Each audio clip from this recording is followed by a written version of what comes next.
Good day. This is HJT Views on current affairs. We have just had Mr. Mukesh Ambani announcing that he is going to slowly move out from his role and allow his three children to step in and take over the Reliance Industries business and the group that he heads. It is very interesting that he has chosen to do it when he is just 64 years old. He has a good 4 5 years to give directions to the children and to guide them on whatever they are deciding. This brings us to the very interesting issue of succession planning. Mr. Mukesh Ambani himself has seen a very messy succession fight after his father passed away, and took a long time for him and his younger brother to settle issues and go their own separate ways. Obviously, when he is well aware of this, he is going to do everything possible to ensure that this does not happen in his own business group. Whether Reliance gets split, whether it gets all the three children look after certain businesses, ultimately they will have to report into a chairman of the board. Who that chairman of the board is, nobody knows as of today.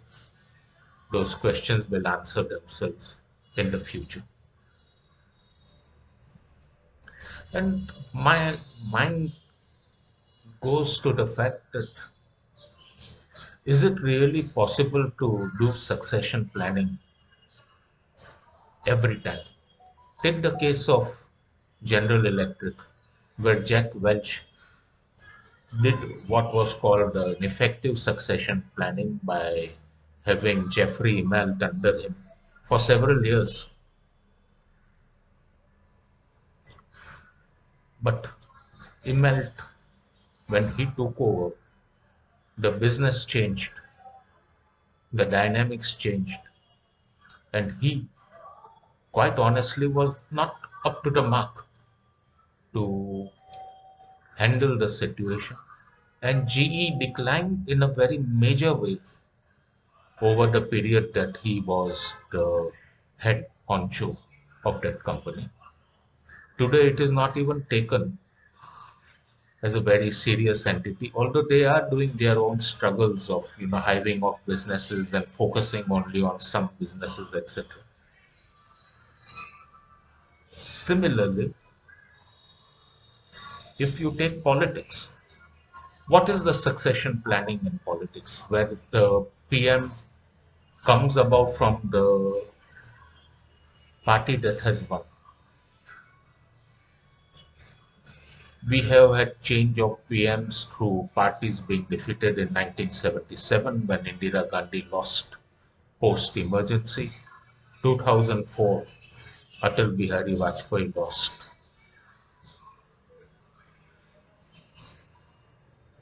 Were we to know, did we even know who would be the replacement PM? We didn't know.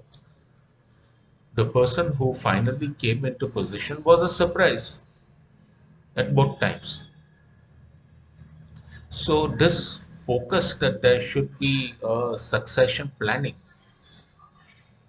The question that I have is it really, really something that adds value? Because who knows what is going to happen in politics? You are having elections for national elections, state elections, where it is stated that newly appointed elected members will select their own leader. And of course, at sometimes it is not even a selection, it is a direction based on political agreements and coalitions and whatever it is, who is going to take over. So, succession is always a tricky business, whether it is in business groups or whether it is in politics. You can only hope that it all finally falls into place. And of course, we will have the case of a successor who,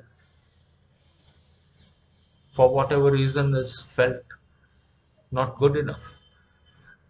Or you have a case of a person continuing in position for years together, although he's getting old, and that group suffers then because the person is not as strong as he was 10 years, 15 years back to lead the group and take the opportunities and give guidances and take actions.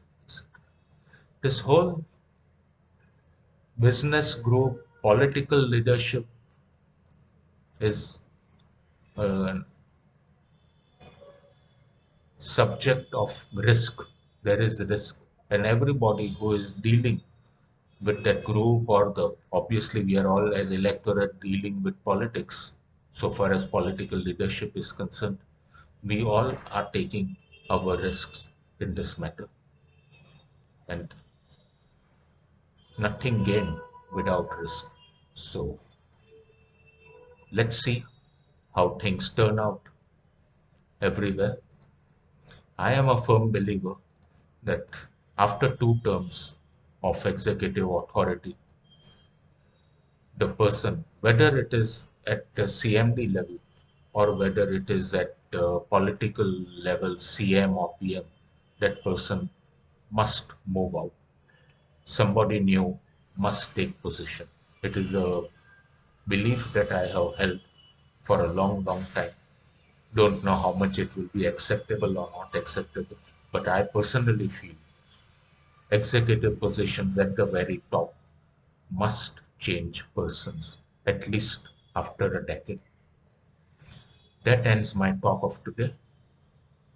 See you again next time. If you like the talk, please share it with your friends, groups, family, relatives, etc.